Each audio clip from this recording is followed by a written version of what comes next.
All right, it's time to talk with our featured guest, Brad Billings. Brad, how's it going? Good. Thanks for asking. Awesome, man. We appreciate you coming on. Can you kind of break it down to us? Tell us a little bit about your past, your present. How'd you get to where you are today? That's an interesting one. So I actually worked at Verizon Wireless for a number of years, 15 years, and made it to lower level executive status. Great leadership development program, and I had a ton of really good leaders. I think what was interesting there, and probably what I'd translate into dental, is they just had every metric you could think of, all the data that you'd ever want for any situation out of every store, every phone, everything. They just had all the data, and we used that to, gauge and monitor performance.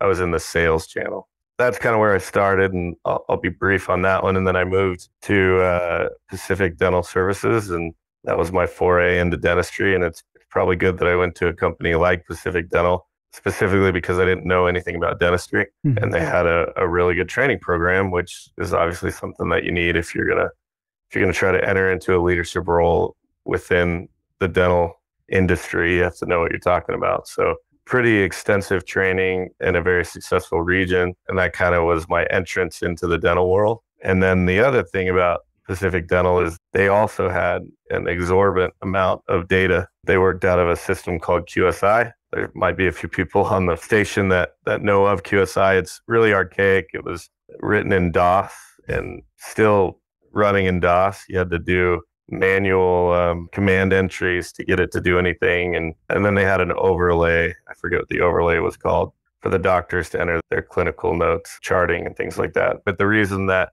they had such a hard time transitioning to anything modern was because of the amount of data that they were getting out of that. And that really was the foundation that I think helped kind of springboard me into success outside and into small DSO and starting up a private practice. It was kind of that foundation of understanding that metrics drive decisions. And if you're just making guesses about what you should do within the business, you're oftentimes going to guess incorrectly without those metrics and data. Gotcha. And so right now, what are you doing? I guess there's more background in all of that. I left PDS for an opportunity to run a small DSO in Utah, or to help run, I should say. So I got hired as the VP at Abundant Dental Care, a phenomenal DSO. I still have a great relationship with them. I entered into that relationship. They had I think they had 4 practices, so very small. They were doing probably about $500,000 a month. So a decent amount of money. They were like many small organizations that I saw. They had a really good foundation. So they had like a really good team, really good processes, really good atmosphere. And this is kind of why I chose to go with them, is because their foundation was so solid. Really good clinical work. They had some of the best dentists out there with a really good clinical leader, which is stuff that I don't know. So I didn't want to try to tackle solving clinical gaps along with solving operational gaps. So that's why I kind of decided to go with them. And then this is going to be the most boring podcast you ever. It was good. It's good, man. It's good.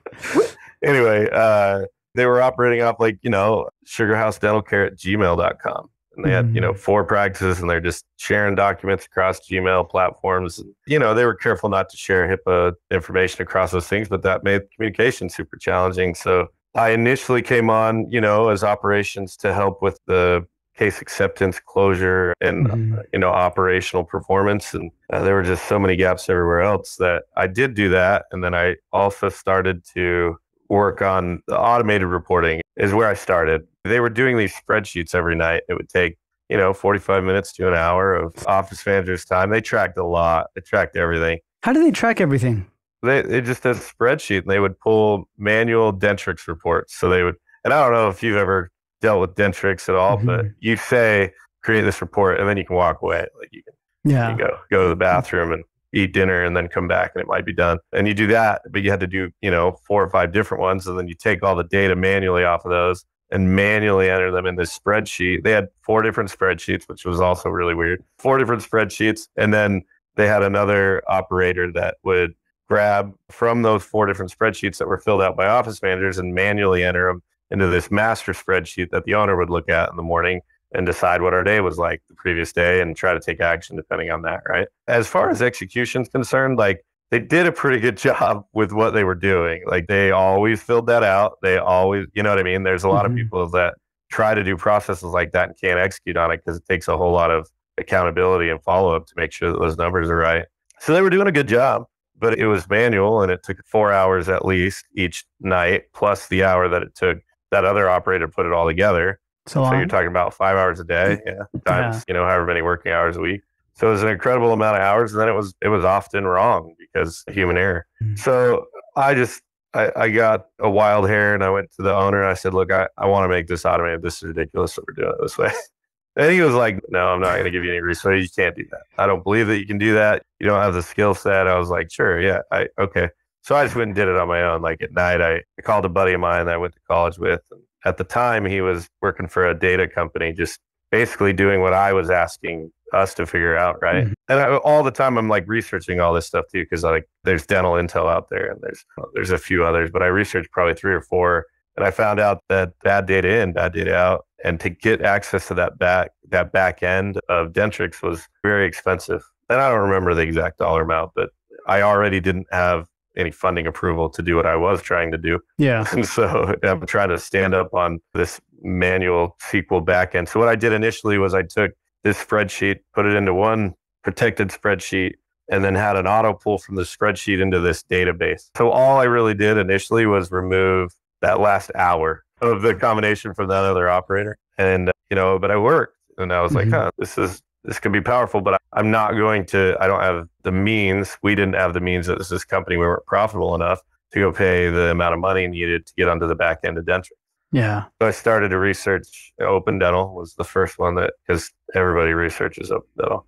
Yeah. They start there because it's free, right? You have access to everything. You have access to all the tables. It's not an API. It's all the back end. So we just did like a demo account in this back end of Open Dental. But I'm no longer employed by them. I ended up growing this big enough to contract with them and move on. So what is it exactly, like, if you don't mind me asking, you're doing right now? So I own 2 practices with a partner, a doctor that's a partner. In Utah, the laws don't make you don't have to be a clinician to own. It's one of like 3 states in the US. But we're set up as a DSO. So I can own a portion of a DSO that owns practices. So we are set up legally for me to own in other states as well. But right now we just have 2 practices. And then I also own a company called Full Schedule, which is I'm in strategic partnership with eAssist. I'm not a partner of eAssist. So I have to make that very clear. We're a separate company. But I am in a strategic partnership with eAssist, the dental billing company. And we essentially, some of their clients, I own a company that has employees that call and fill their schedule, essentially. So instead of doing that automated, faceless, nameless kind of process with like the Weaves of the world and whoever else, we put a face and a name to it, set targets to it, and help them get treatment and hygiene scheduled. And then, we charge per office for that. So is it more like that part, Full Schedule? Is it more like front office services in the sense of like, hey, I only have one front office right now. I need someone to answer phones and take care of stuff whenever that person's doing other things? Not yet. It is on the roadmap to have an answering service. So right now we just are filling schedules. So it's basically like 2 years in, our recare list is miles long, but for whatever reason, we're never full. And our treatment is still out there and it's not getting closed. So I employ only currently, I would say stateside, so that we have experience. And we have hygienists that have been doing this for years and years, scheduling appointments, know what clinically they need to be doing, all of these. So we have about 30 offices right now that we just find out what they want to do, what they want scheduled, how they want it scheduled, which operators they want it scheduled in, what their treatment times are that they want scheduled. And then we follow those standard operating procedures for that office. And we fill the needs of that office, eventually, fill the schedule.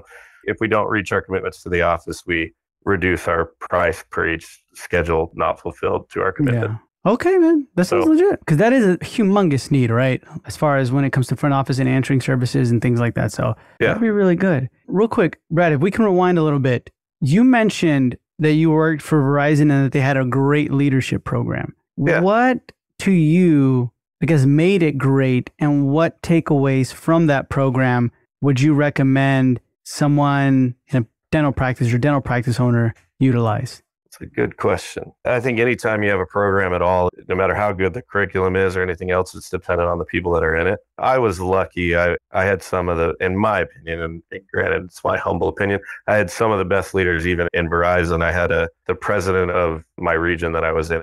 Oh, Andres Irlando. He was Forbes top 40 under 40. Just an amazing guy. He's running another tech company now. Then I had a couple of other really, some of the smartest men that I've ever met. I think that Fortune 5 companies draw those kinds of people. And then I had another guy named DJ Leckwold and another guy named Shane Schwab. And these guys were just very focused on, personal growth and leadership, what that actually looks like and how to communicate with your teams around performance, cadence in meetings, large workload organization, which was very challenging for me. And that's what I would probably say Verizon had is, and what these leaders did is Verizon has a ton of resources. They have classes going on around the country all the time, either run even by teams of Microsoft employees to teach you how to use Microsoft more effectively. They have time management trainings. They have communication trainings, trainings based on books like Crucial Conversations. And they have all of these trainings going on and what these leaders allowed their team to do. And a lot of leaders wouldn't because it would affect budgets. They don't understand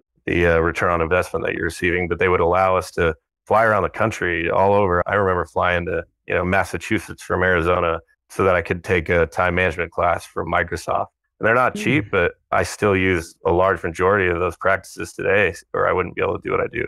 And then on top of that, obviously they modeled what a leader should do, what a leader should look like. So that's probably what I would say I got out of Verizon is really good leaders. Gotcha. But how are you implementing that into the practice? Or how would you, if you were to tell me like, this is what you got to do, Mike, for your practice? Around leadership specifically? Yeah. I think there's an appropriate priority level for leadership and leadership development. If you're an individual practice owner, your purchase practices where there's this harsh separation between front, hygiene, and clinical, right? And your practice will never be successful if you're not running like you have a true leader to follow and that leader is engaged and helping the entire team be successful. And not just the team being engaged to make the practice successful, but also that they need to feel like you're helping them be successful, whether that's in their goals and where they're headed or in their skill sets in the practice. But you have to be engaged and know what your employees want and what they're trying to do every single day and help them get their goals. And if you do that, they'll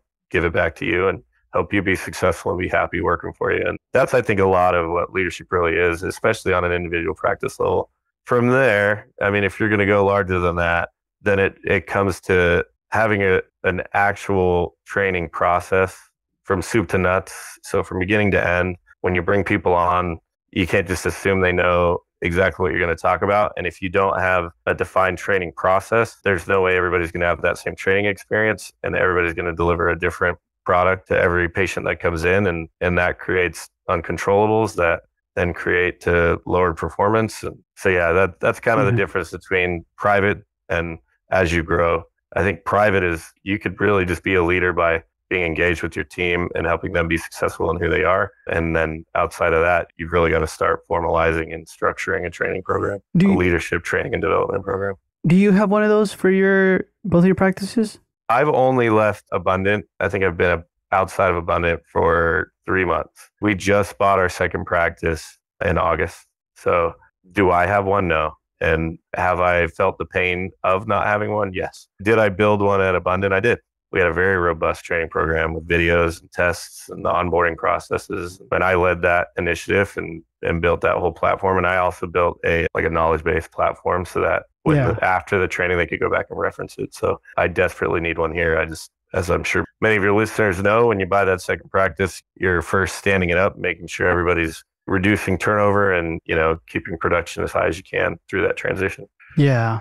And we'll dive into that right now. But when it comes to the robust training, if you can, Brad, could you make us one right now? Meaning like this is what from beginning, the steps you should be initializing, you know what I mean? Like more like the title, headline, and then the headings, and that's it. You know what I mean? Kind of thing. Like how should it look?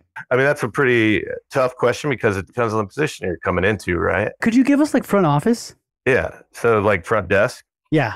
Sure. And also this depends on your structure too, because different people have front desk do different things, but it starts with dental knowledge. You have to have a foundation in dental knowledge. And normally when you're hiring front desk because of the wages that they're in, they really don't have foundational knowledge. And I'm talking like teeth numbers and surfaces and procedures and really just the basics, because people are going to be talking to them about that stuff and they can't be just caught blindly in the headlights there. And from there, it would probably be to like foundational, again, very basic knowledge of insurances and those sorts of things. So really just foundational knowledge between clinical and insurances. If you're taking insurances, I should say, they should know all the insurances that you take. They should know all the lease networks that you take and how to check to see if they're in that lease network so that they can answer those questions appropriately. And then the third foundational piece for their job should be a complete understanding of the system they're using. So the PRM, that'd probably be the first three foundational things. And then I would move very quickly to, and I'm talking probably before they even have face-to-face interactions, they need to have those three things locked in and tested, or you're going to be, every interaction that they have, you're going to be deteriorating the integrity of the perception of your business, right?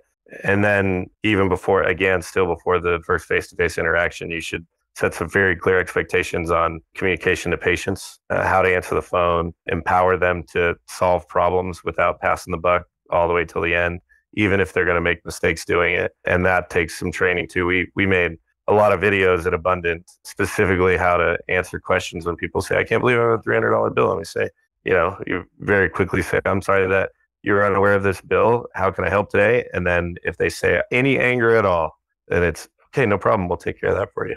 If it's under $500, it doesn't matter. We'll take care of it for you, because the value of a patient is way more valuable than the $500 that they didn't know about that you're trying to wrangle out of their hands. So anyway, that's probably the foundational training for them. And then it gets into more, I'd say more detailed, actually, doing insurance coordination and entering that into the systems. And you're getting more into the details of making sure patients are set up for success while they're there, how to check copays and how to collect money at the front, things like that. So that's good, man. This is a good process. And you mentioned something, a lot of great stuff. But one thing you mentioned is you empower the team to handle problems on their own. It's super huge. So how do you do that? How do we just provide them with scripts of what if scenarios, or? That's not empowerment enough. You can't script everything. It's literally, hey, I want you to take care of the patients any way you can. Anything that you think is right probably is. Treat them how you'd want to be treated. If you go outside of the bounds, then we'll have a discussion, but you won't be in trouble.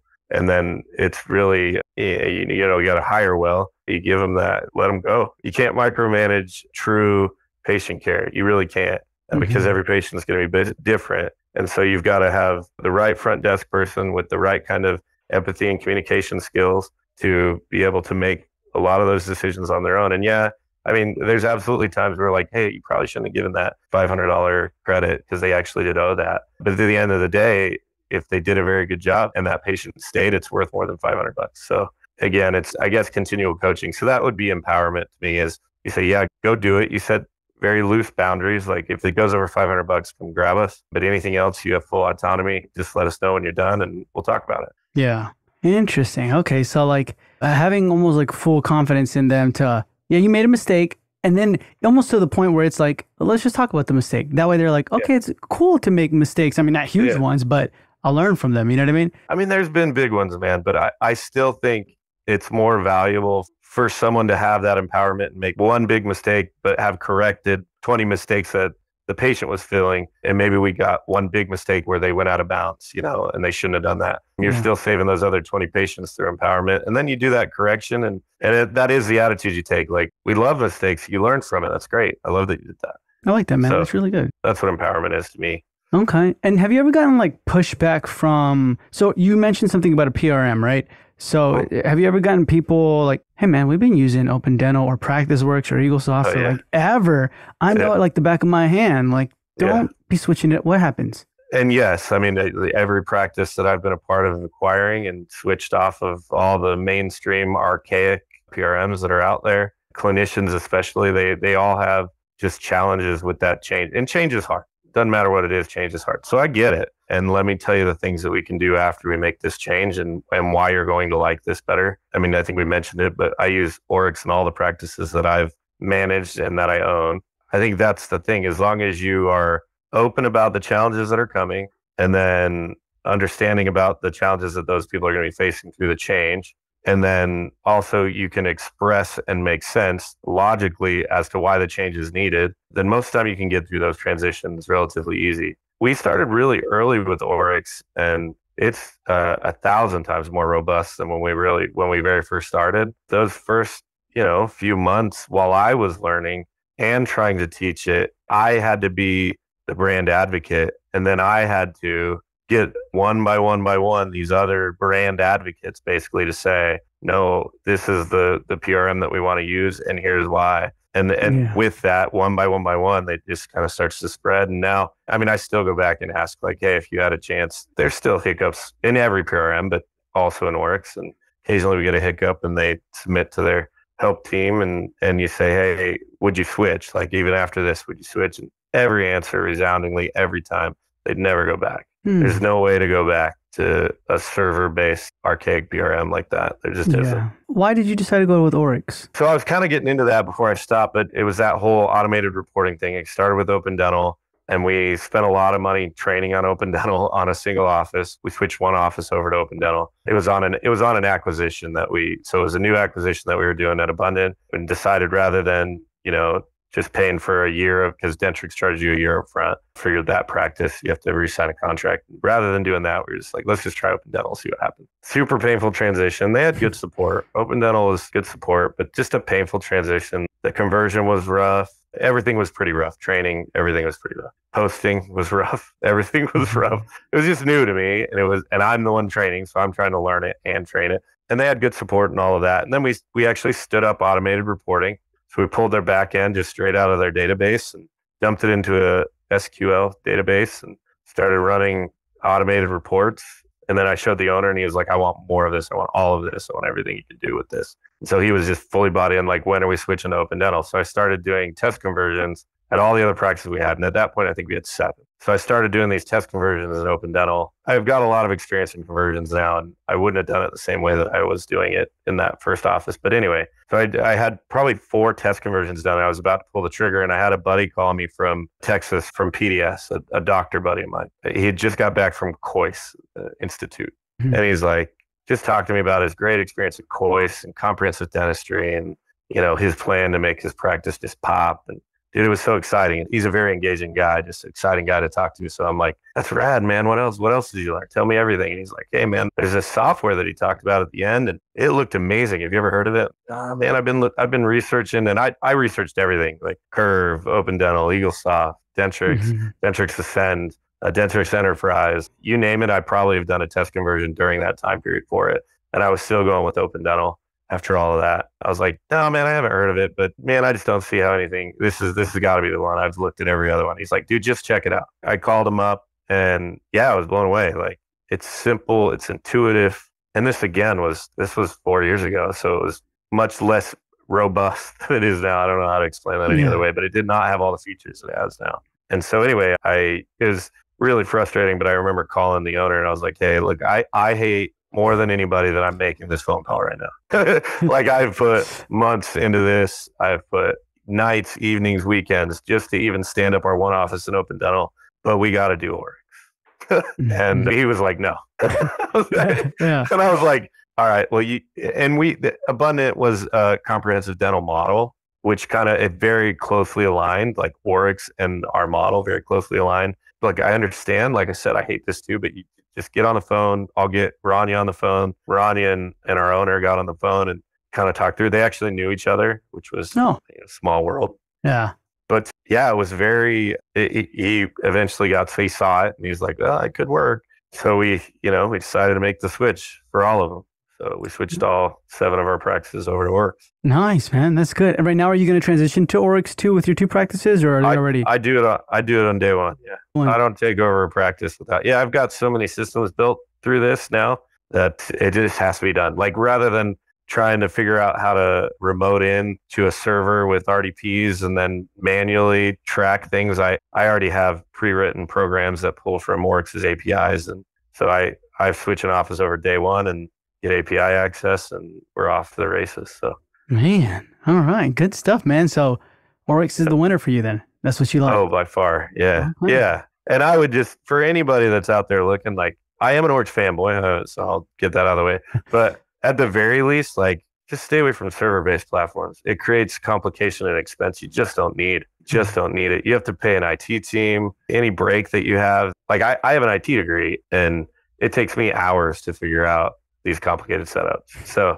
it's just not. Yeah, I would say stay away from those. Go online. Oryx is a great one. Cloud-based, yeah. Got you, man. Awesome. So then I know you've been talking a lot about data and metrics, and I feel like that's your thing, right? So it is, yeah. If you were telling me right now, I'm telling you, like, hey, man, I'm struggling. And struggling in the sense of like, sometimes new patients are good. You know what I mean? It looks like I'm growing, but my bottom line's also growing and all these things. What data or metrics would you say, hey, these are the top metrics you need to hyper focus on?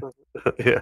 All right. So this is a correlation I learned through my extensive training. Top 3 most correlated metrics to practice profitability. There's actually more. We talk about 5 or 6. I'll give you the top 3, and then we can all expand a little more. But top 3, number 1 is actually continuing care growth year over year. And it's super interesting because it tells you so many things. But continuing care growth year over year is always the first place I focus. And the easiest way to start that increase, because you can't, obviously you're waiting a year to see if, so it's a very lag metric.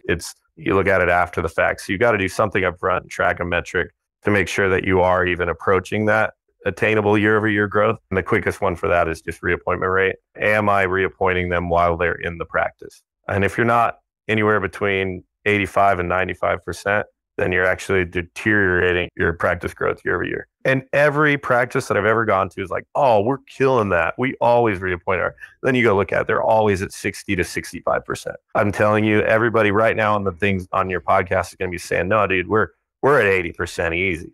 If they had a number that actually pulled the data, I guarantee between 65 and 70, 60 to 70. It's and that always causes there. it to go down. To decrease. There's statistics, and I don't want to butcher them, but there's a certain percent of recare patients that return and a certain percentage of new patients that return. And so if you're below 30 new patients a month, which majority of practices are, I mean, both of these practices that we just got are well above that, but a lot of practices are at that 30 to 50 new patient range. If you're at 30 new patients or below, and you're below, I think it's 75% reappointment rate, assuming they're going to come back, then you're going to have an actual deterioration of patients, unless you have obviously some sort of strategy to then reactivate them. But then you're doing double work on the back end rather than just doing it on the front end while they're in the practice. All of a sudden now you're employing my company, Full Schedule, to reappoint your patients for you, which then is another added expense, right? Rather than just doing that job up front and tracking performance of that job, making sure your people are doing it. Gotcha. Okay, so care growth and then reappointment. So really continuing care growth year over year, all that other stuff was just about continuing care growth, but that's where I would focus initially. The second most correlated is doctor days, doctor hours, call it whatever you'd like. It's a very easy one to think about, but I mean, the less days that you're open, the less money you'll make. And this is to profitability. I'm not talking revenue. So there's a lot of practices that have this super concern of like, we don't have enough patients, I'm not going to open another day. But the statistics show that if you open another day, you're going to be more profitable. Even if you think you're not ready yet, you open another day, you're going to be more profitable. And it's just, you open it up on Google and you advertise for it, and you put marketing out for it. You may be down for a couple months, but for the year, you'll be more profitable. Just open the day and be there, and your people will figure out how to fill it. That's number 2. Number 3 is number of indirects. And this is a challenging one because you can't obviously set a quota on your doctors doing number of indirects, but it is just a very highly correlated metric. Doctors that do more indirects make more money. So more indirects. Yeah, indirect restorations. Yeah, gotcha. Okay. The first one, reappointment rates, man, that's pretty huge. So like when it goes to that, the system that you utilize, that Brad utilizes for making sure reappointment rates happen is, hey, right when they're in the practice, we got to get them on the books for the next appointment. Now, what would happen, and I'm sure you've experienced this many times, but like, you know how people complain, like the no-shows, right? What do you do for that? So there's going to be no-shows. A good no-show rate is actually 15%, which is still a ton. And that's a good no-show rate, right? Traditionally, I'd say most practices are probably in between 20 and 25%, which is a huge slide. And yes, you need to work your very best to capitalize on bringing those patients back in. That doesn't really, in my metric calculation, it doesn't go into reappointment rate, because reappointment rate is if you did $1 of production, we count it as a completed appointment, and then we check for the next appointment scheduled. So we don't count that into reappointment rate, but yeah, we have strategies around, and we actually do, heavy confirmation. And then, so if they don't show, we usually know why. And then if they're not there within 5 minutes, we call them and text them. And then if they're not there all day, we reach out to them again and try to reschedule an appointment. But I think most practices do that. That's kind of like the easy low hanging fruit. If you're not doing that as a practice, you've missed. That to me doesn't even have anything to do with metrics other than understanding your no-show rate, which brings me to my fourth metric, which is a percentage of firm financial arrangements, which is different than what I was taught historically. But in my data now, it has changed. And firm financial arrangements just means collect in full for any appointments you put on the schedule, with the exception of obviously like hygiene exams and new patients you can't collect before they're there. But if you're going to put a root canal and a crown on your schedule, have it paid in full before you put it on there. Okay. Is there a specific script you kind of like mention when you're like, hey, you got to pay us in full? Surprisingly, it's not super challenging. You just say, we do collect in full for our procedures before we put you on the schedule. And then you basically just say, how did you want to pay for that today? And then if they ask questions, you just say, well, our doctor's time is valuable. So we really have to make sure that the people are going to show up that say they're going to be here. And usually when people pay, that means they're going to be here. And people really understand it. They're not turned off by it at all. Like if they're really planning on being there, they're going to pay for it anyway. The only thing that we do is if a patient's like, well, I don't get paid till Friday. Can you collect from me on Friday? Then we'll say, yeah. And Oryx has a great tool. You just send a text link. So you put a little reminder in a calendar, and then you send them a text link on that day and they pay over that. And if they don't, then you have to pull them off the schedule because you can assume that they're not going to be there if they haven't paid. That's true. So then these are like the four main metrics we want to keep looking at. What are, in your experience, what are the numbers or the data that you notice or you see like in the forums or on Facebook or something where practice owners are talking about it, they're looking at, but in your mind, in Brad's mind, it's like, man, that ain't even that important. Interestingly enough, new patient count, it is important. Don't get me wrong. You have to have a new patient count to grow your business. But there's so many clinicians that come out of school that they don't even care your continuing care patient depth. They just care, like if they're coming on as an associate in your practice, they want to know how many new patients. It's a crazy skewed metric. 70% of practices established over 2 years, their revenue comes from continuing care patients.